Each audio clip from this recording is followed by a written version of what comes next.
Sallallahu Alaihi Wasallam, kepada kita hendaklah engkau menjaga Allah. Kalau kita sudah menjaga Allah, maksudnya menjaga perintah dan larangan Allah, menjaga kehormatan agama Allah.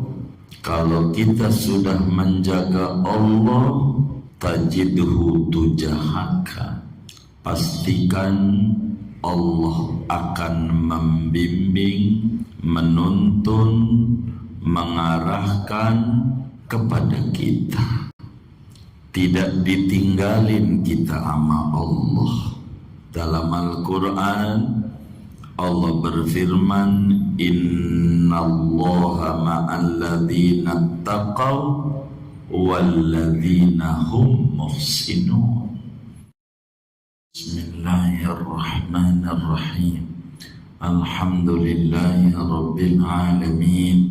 Salatu wassalamu ala sayyidina Muhammadin wa ala alihi wa sahbihi ajma'in. Allahumma inna nastahdika li arsyadi amrina wa zidna ilman yanfa'una.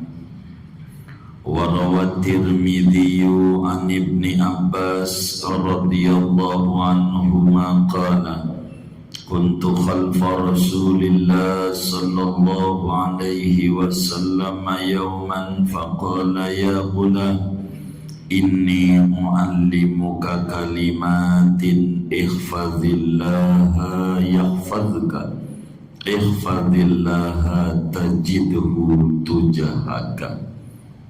Telah meriwayatkan Imam Tirmidzi dari Ibnu Abbas radhiyallahu anhuma, ia berkata, adalah aku bonceng kepada Rasulullah sallallahu alaihi wasallam pada satu hari.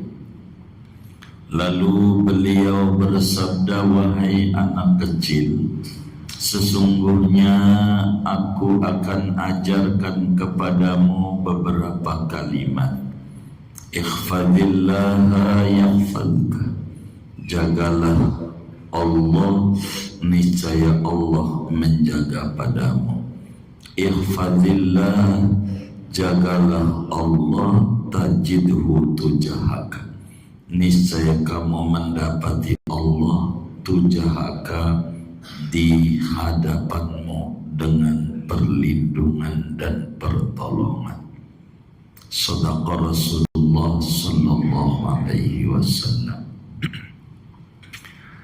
Saudara-saudara sekalian, kajian kita malam hari ini masih membahas tentang dalil sifat iradat daripada dalil naqli melalui hadisnya Nabi Muhammad sallallahu alaihi wasallam. Pertemuan yang lalu dijelaskan bahwa Ibnu Abbas naik bigolnya Rasulullah sallallahu alaihi wasallam, bonceng sama Nabi di kendaraan Nabi, lalu Nabi memberikan pesan kepada Ibnu Abbas yang dimaksud adalah pesan kepada kita bersama sebagai umatnya. Kata Nabi, wahai anak kecil, karena saat itu Ibnu Abbas umurnya baru 10 tahun. Aku akan ajarkan kepadamu beberapa nasihat, ada 5. Jaga betul-betul 5 nasihat ini, dan kita malam hari ini memasuki nasihat yang kedua, karena pertemuan yang lalu baru nasihat yang pertama. Apa nasihat keduanya kepada Ibnu Abbas? Kata Nabi, ihfazillaha tajidhu tajidhu tujahaka. Jagalah Allah. Kamu hendak menjaga Allah. Kalau kamu betul-betul menjaga Allah, tajidhu tujahaka, kamu dapati Allah itu di hadapanmu. Apa maknanya? Saudara, pesan Rasulullah sallallahu alaihi wasallam kepada kita sebagai umatnya, kata Nabi, hendaklah engkau menjaga Allah. Kalau kita sudah menjaga Allah, maksudnya menjaga perintah dan larangan Allah, menjaga kehormatan agama Allah. Kalau kita sudah menjaga Allah, tajidhu tujahaka, pastikan Allah akan membimbing, menuntun, mengarahkan kepada kita.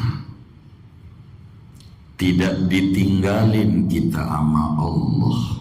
Dalam Al-Quran Allah berfirman, innallaha ma'alladzina taqaw walladzina hum muhsinun. Sesungguhnya Allah bersama mereka yang bertakwa dan mereka yang selalu berbuat kebajikan. Asal kita menjaga Allah, balasannya Allah bakal curahkan perhatiannya kepada kita. Manakala mau terperosok kita, Allah arahkan sehingga kita menjadi selamat. Manakala jalan kita mau bengkok, Allah tuntun kita, tolongin biar kita lempeng jalannya. Kalau kita benar-benar menjaga Allah dalam artian segala kewajiban yang Allah wajibin kepada kita, kita jaga.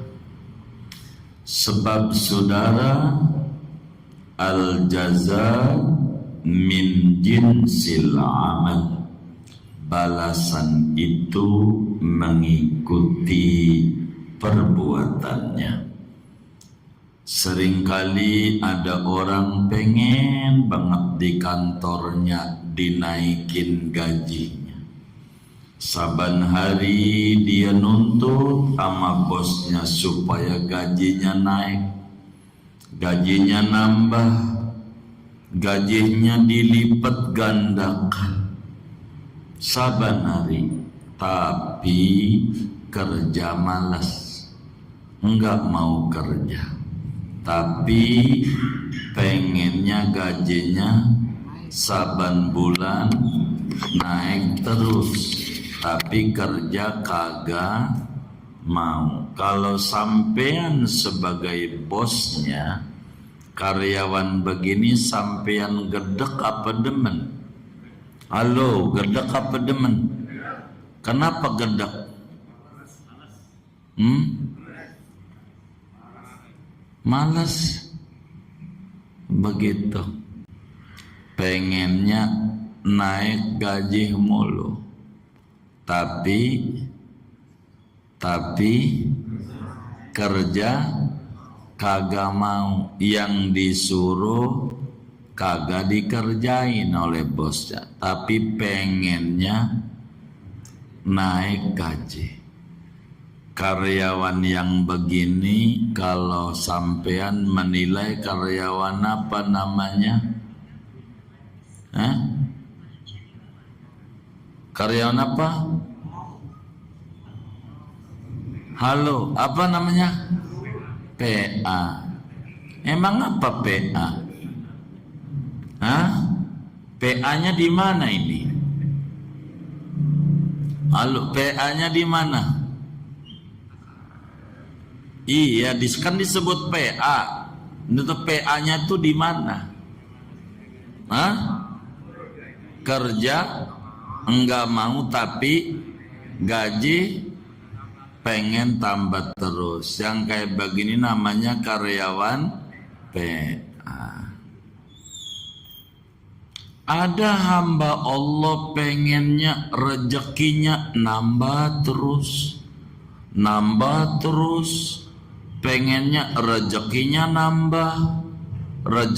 nambah, dagangannya pengen laris, usahanya pengen berkembang, bisnisnya pengen maju, tapi ibadah enggak mau. Yang kayak begini nih, kalau kata orang Simpro namanya hamba PA. Tadi jawab yang saya dengar barusan, namanya hamba PA. Di mana PA-nya? Saya udah bisa jawab. Pengennya rezeki mulu, ibadah nggak mau. Begitu. Tadi udah jawab. Bosnya sampean gedek, Allah gedek sama hamba begini. Pengennya diopenin nama Allah, tapi dia nggak open nama Allah. Pengennya Tuhan peduli, tapi dia sama tugasnya yang Tuhan suruh nggak peduli. Ini namanya kalau yang saya dengar dari orang Simpruk namanya hamba PA. Ada model begini nih? Ada enggak? Ada enggak? Ada. Banyak enggak? Banyak. Begitu banyak. Begitu banyak. Begitu. Pengennya dikasih berkah, tapi kurang mau nurut ama Allah. Saya pengen banget, mudah-mudahan setuju, malam Jumat berikutnya kita pengen maulid nih, maghrib nih sampai isya aja. Begitu pengennya, biar nggak dikata hamba PA. Begitu maghrib nih, setuju nggak maghrib pertemuan ketiga kita maulid? Tujuh. Baik, saya panggil murid saya, orang Simpruk duduk manis. Insya Allah saya yang nyiapin segalanya buat makan yang ada. Saya pengen saudara yang penting datang aja. Moga semuanya pada sehat.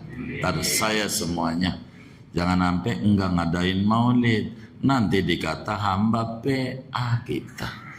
Begitu pengen diperhatiin nama Allah, kurang perhatian nama Allah kita. Setuju? Baik. Yang penting jangan sampai datang nih. Insya Allah saya bawa nasi kemari. Saya bawa nasi. Begitu. Moga cukup. Jangan sampai saya udah janji bawa nasi, saudara bawa nasi. Jangan. Saudara duduk aja, kita maulid sholawat rame-rame. Insya Allah ada. Tanggal 18. Ini harus dipotong ini. Repot ini. Bahaya saya. Waduh, direkam lagi. Siapa yang ngerekam? Buat rekamannya. Ini sebab ada orang pengen naik gaji mulu, tapi kurang open sama bos. Repot. Kita harus open sama all. Kata Nabi, ihfadillaha tajidhu tujahaka. Ibnu Abbas, jaga ya Allah, punya aturan, punya perintah. Nanti kamu bakal dapeti Allah di depan. Kalau udah di depan, kita enak hidupnya, dibimbing.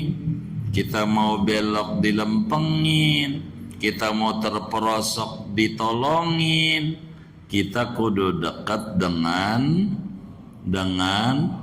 Allah. Begitu. kaitan dengan ngaji kita saudara, kan iradat Allah tuh seringkali kita jadi hamba radanya leneh, pengennya kehendak Allah tuh sesuai dengan kepengenan kita. Pengennya Allah tuh ngasih sehat, dagang untung, apa aja yang enak-enak, pengennya begitu. Tapi kita tidak berpikir bagaimana kita pengen nyenengin Allah. Nah, ini yang kita harus upayakan. Allah tuh senang kalau kita ibadah, kalau kita memuji kekasihnya Nabi Yuna Muhammad sallallahu alaihi wasallam, kita pelan dekat sama Allah, nggak usah puyeng kita begitu. Yang penting kita baca sholawat, muji-muji Allah, ibadah 5 waktu, kita jaga ibadah Ramadan. Kalaulah kita udah waktunya haji karena mampu kita haji, jangan sampai Tuhan dikasih PHP. Pokoknya ya Rabb, kalau tanah yang sebelah sonono laku, saya mau ke Mekah ya Rabb. Udah laku bangun kontrakan lagi, begitu tuh ke Mekahnya ora jadi lagi. Ada yang kayak begitu tuh, banyak. Ya Allah, oh nggak ada. Ini mah semua orang soleh semuanya. Yang diomongin ini orang mana-mana yang ada di sini. Ya begitu. Ya itu nuduh, jangan dengerin tuh. Begitu yang kayak kita jangan. Ini mah semuanya soleh semua. Amin ya Rabbal alamin. Kita perhatianlah sama Allah. Begitu perhatian. Kalau kita perhatian, nanti kita diperhatiin. Kan kita lihat tuh kalau orang mancing, ada yang ke Cidoko dari Simpruk, ya kan? Ada yang ke Pengasinan, begitu. Ada yang ke Pamulang, ada juga yang ke Bintaro tuh, pergi lama dekat Global, begitu. Ada yang Pondok Karya di PLN tuh, kan begitu. Kalau kailnya itu nggak dikasih umpan, taruh di empang, jus, nggak dikasih umpan, kira-kira dimakan ikan nggak? Hah? Dimakan ikan nggak? Emang apa kagak? Ente kagak perhatian. Begitu kata ikan, kalau pengen diperhatiin nama Allah, perhatiin dulu dong. Begitu, berkorban dulu, berkorban tuh. Ngasih pelet dikit-dikit, ngasihnya entar dapat ikan. Ya tentu paling ikannya kalau dikit betok, ya kan, sepat, begitu. Ya cere dah, namanya kita cere kan begitu. Kan dulu banyak rawa-rawa ya kan. Kali zaman dulu 6 kali majar, ya bener nggak? Namanya kali apa nih? Kali majar. Sebesono ya, sono sebesono jatuhnya. Oh iya sebesono. Begitu. Kayaknya orang dulu tahu kali majar nih. Begitu. Saudara, kita perhatiin lah sama Allah. Seringkali kan kita menuntut Allah, nyalain Allah, ya Rob, ngapa saya nggak diperhatiin? Ya Rob, ngapa saya? Kan saya udah doa ya Rob. Apa engkau budak ya? Ini budak sama Allah. Saya udah seminggu nih sholat 2 belum dikasih dia. Baru seminggu. Kata Allah, yang udah 15 hari aja belum saya kasih masih ngantri. Terus seminggu udah repot amat nuduh. Dia aja agak nuduh masih terus pengen 40 hari. Kan ada yang nuduh nggak sama Allah. Begitu. Nah ini namanya nggak benar. Seringkali iradat Allah pengennya ngikutin kita. Padahal kita ini hamba. Hamba, yang namanya hamba itu diatur. Jangan banyak ngatur. Ikuti aja sama aturannya. Ihfazillah, jaga Allah, ikuti aturannya. Enak. Jangan turut campur, ngatur-ngatur. Itu mau jadi tamu masuk rumah, dia langsung bilang ini pintu salah, ini ngadep ngetan, kudunya ngadep ngidul nih. Ini Gucci bukan di sini, kudunya di sebelah mari nih. Kamar nih salah kamu nih, kudunya bukan di kidul, di ilir. Begitu. Ini tamu begitu, kita tuan rumah. Tamu model begini, tamu apa namanya? Tamu apa namanya? Hah? Lalu kedengeran apa kagak ini?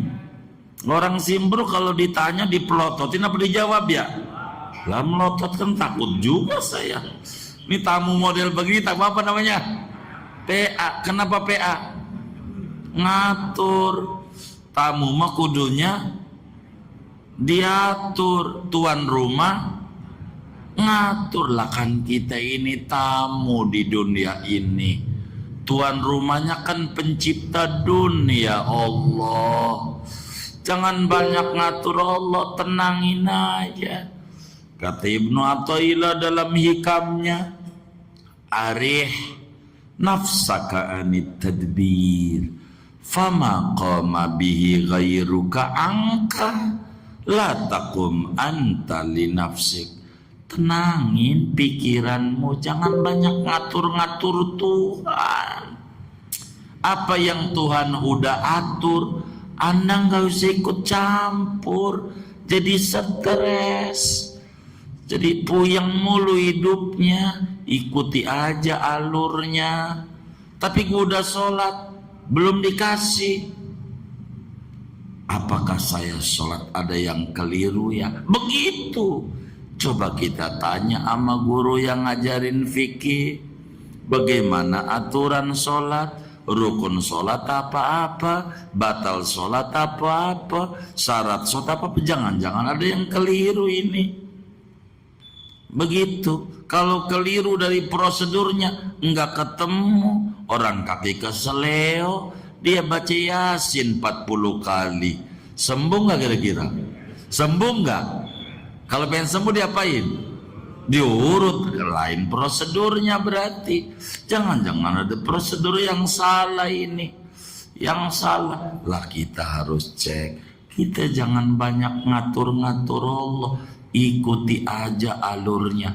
Enak. Sadari wahai para hamba Allah. Innama ana abdun. Saya ini adalah tamu. Tamu hamba Allah. Yang namanya tamu diatur, ngikuti aturan tuan rumah. Allah itu tuan rumah. Tugasnya tuan rumah mengatur yang ada di dalam rumahnya, karena tuan rumah lebih tahu dengan isi rumahnya. Karena kita adalah tamu, ikuti aja. Bagaimanapun ibadah penting bagi kita. Andai catatan kita itu orang yang beruntung, kita pengen lebih cepat meningkat derajat kita. Andai catatannya kita itu orang yang bernasib sial, paling tidak ngilangin penasaran. Karena kita sudah berupaya. Ibarat dagang, tugas kita berdagang, mengikuti aturan Allah dalam dagang. Allah tugasnya sebagai tuan rumah ngasih untung atau tidak, itu urusan dia dengan tata aturan dia, karena dia punya sifat namanya iroda. Bagaimanapun dagang penting bagi kita, mau untung mau rugi. Andai catatannya untung, maka dengan dagang supaya lebih cepat kita mendapatkan untung. Andai catatannya rugi, ngilangin penasaran. Kenapa? Masih mendingan kita rugi sesudah kita usaha dibanding pengen untung tidur mulu, enggak buka warung. Orang apa namanya? YPA lagi. Kalau kita sakit berobat, tugas Allah nyembuhin atau tidak, tugas kita berobat. Andai takdirnya sembuh, biar kita berobat lebih cepat menuju Andai takdirnya kagak sembuh, ngilangin penasaran. Kalau bini sakit kagak diobatin mati, lah kita disalahin sama mertua. Emang mati gara-gara urat lu kagak diopenin, begitu. Tapi kalau udah diopenin, meninggal dunia, ngilangin penasaran. Masih mendingan kagak sembuh sesudah berobat daripada pengen sembuh didiemin. Maka kita namanya tidak benar. Ikhfadillah, jaga tata aturan Allah. Allah maha perencana, dan kita bisanya berencana. Kita bisanya kepengen, maka kepengen kita kudu selaras dengan aturan Allah. Kata Allah, li alaika faridatun walaka alayya rizku. Hambaku, kata Allah, ada kewajiban-kewajiban yang kamu kudu kerjakan selama kamu menjadi tamu di dunia ini. Ingat, saya urusan rezeki saya, urusan ibadah kamu. Kamu jalanin ibadah yang saya suruh. Urusan rezeki saya ibarat kantor. Kamu kerja aja, gaji urusan saya, kata kantor. Pokoknya kalau udah sebulan ya saya kasih gaji, aturan kantor. Kamu ibadah saja, saya kasih makan. Tapi kalau kamu nggak kerjakan ibadah, saya tidak pernah ingkar janji. Innallaha la yukhliful mi'ad. Allah nggak ingkar janji. Saya bertanggung jawab kasih rezeki walaupun kamu nggak ibadah, tapi kamu tercela di mataku. Masa makan rezekiku tapi perintahku nggak dijalanin? Begitu.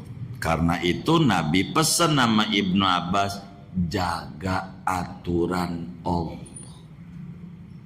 Allah bakal kita dapeti Allah di hadapan kita, bimbing kita, nolongin kita, ngelindungin kita, ngejaga kita, pakai aturan Allah biar kita hidupnya enak. Begitu, supaya kita paham. Dikasih duit banyak sama Allah, kita enggak jaga. Allah punya aturan, ujungnya kita puyeng, salah kita. Begitu. Kalau nggak punya duit, yang dicari keramat. Di mana makam orang soleh? Keluar Batang. Itu lagi puyeng tuh kayak begitu. Lagi puyeng. Makam-makam orang soleh diparanin. Pas Allah bagi rezeki, mainnya ke puncak, ke Anyer. Ada yang kayak begitu tuh. Banyak nggak? Yang mana orangnya? Ini kan nggak bener. Susah nyari Allah, pas seneng lupa sama Allah. Ini kan repot kalau kayak begini. Maka mari ikhwan sekalian, kita berupaya untuk berusaha. Kita ridho dengan ketentuan Allah, meski kadang dirasa pahit kepada kita. tapi pahit itu obat di dalamnya. Bila kita berat untuk bangun malam, contoh orang yang sakit minum obat.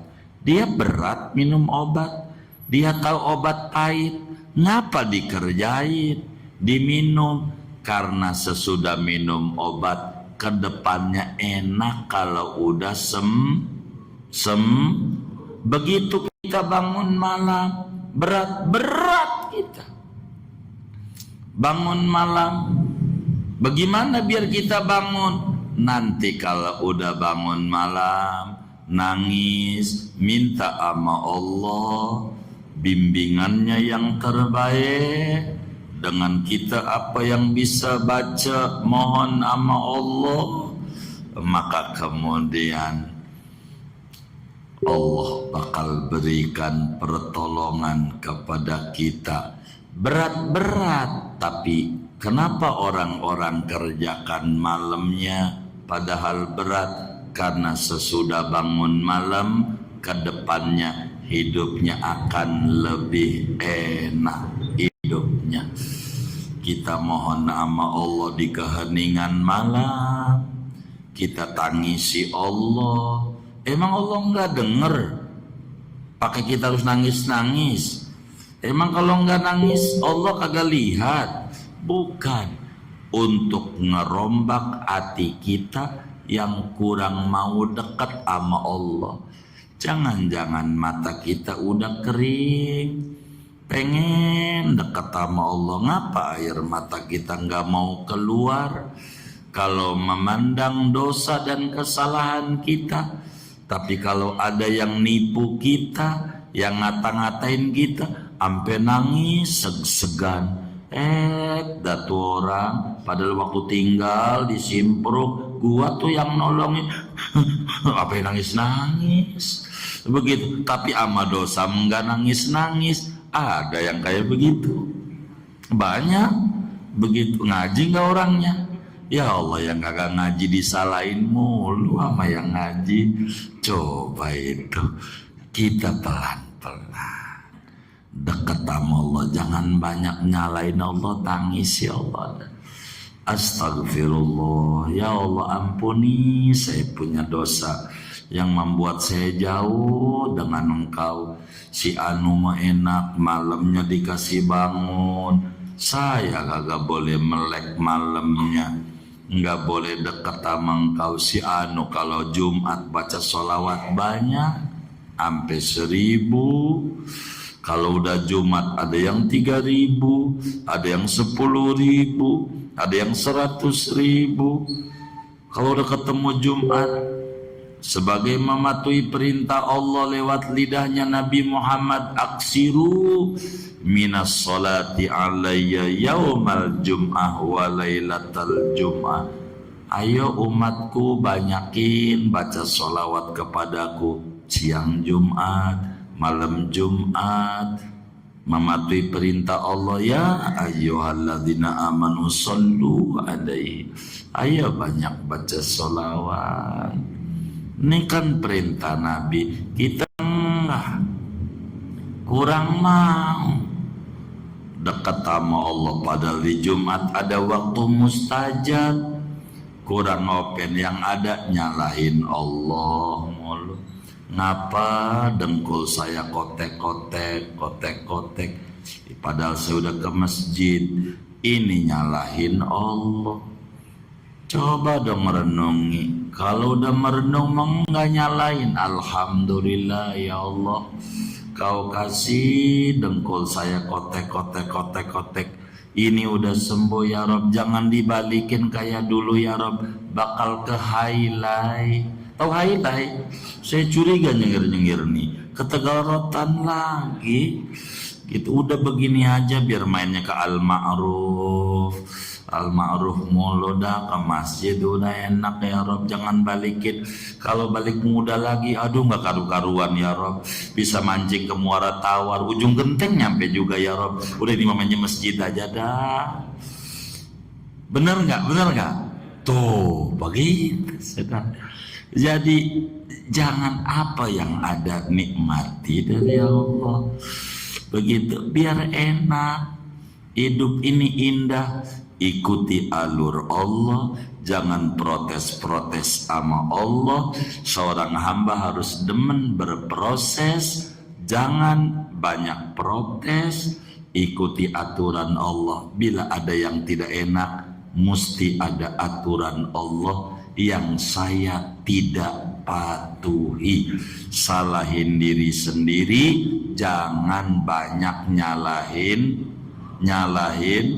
Allah. Nuduh Allah budek lah. Gua udah doa seminggu belum sembuh, belum dikasih juga. Nih budek, nih tambah kurang ajar. Jangan. Berarti kita kayaknya belum mengikuti aturan Allah. Apa kurang serius ya? Saya tambah lagi seminggu lagi nih. Nanti kalau dianggap nggak serius, begitulah seorang hamba yang pelan-pelan mengerti bagaimana cara kita menjaga Allah.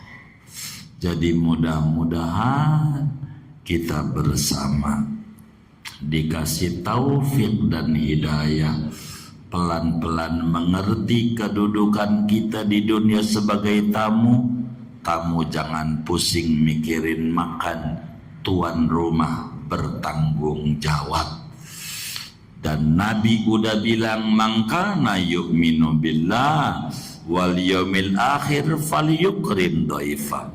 Siapa beriman kepada Allah, kepada hari kemudian, muliakan tamunya.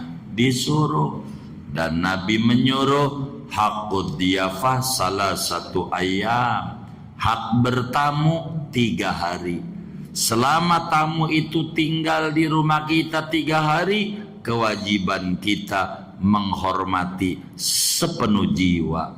Kita selama tinggal di dunia 3 hari, ingat, wa inna yauman inda rabbika ka'alfi sanatin mimma ta'uddun.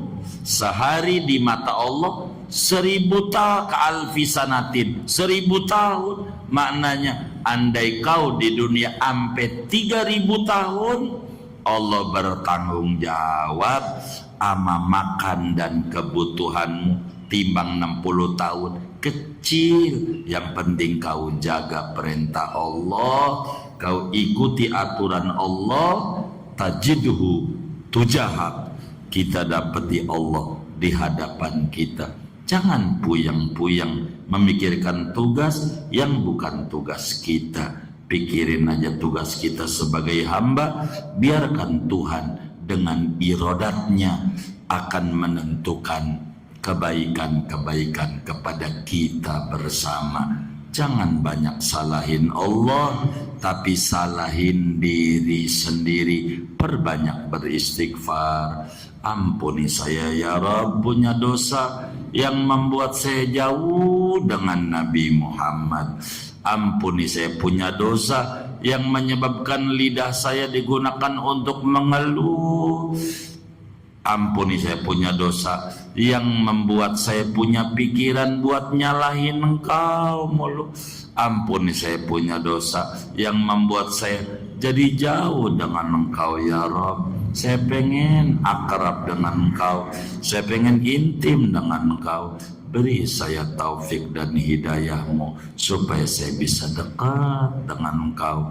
Nikmat hidup di bawah lindungan dan pertolongan-Mu. Begitulah kita seorang hamba, istighfar yang banyak supaya kita diberikan pertolongan yang banyak oleh Allah. Ihfadillah tajidhu tujahak. Dalam Al-Quran Allah bilang, innallaha ma'al ladzina taqaw wal ladzina hum muhsinun. Allah bersama mereka yang takwa dan mereka yang tukang berbuat baik. Kita kudu berbuat baik sama Allah, berbuat baik sama hamba Allah, berbuat baik sama alam sekitar kita. Kenapa terjadi banjir bandang? Alam juga marah karena kita tidak berbuat baik kepadanya. Kita selalu membuat program nanam pohon tapi tidak melarang. kepada mereka yang tukang nebangin pohon.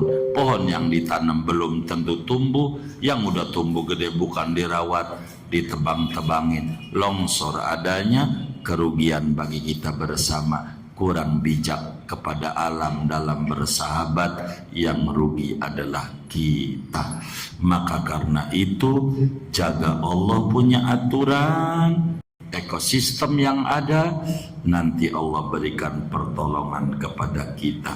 Mudah-mudahan Allah mantapkan tauhid kita, Allah selamatin kita, Allah muliakan kita, dunia akhirat kita. Amin ya rabbal alamin. Segini aja. Ada yang ditanya mungkin?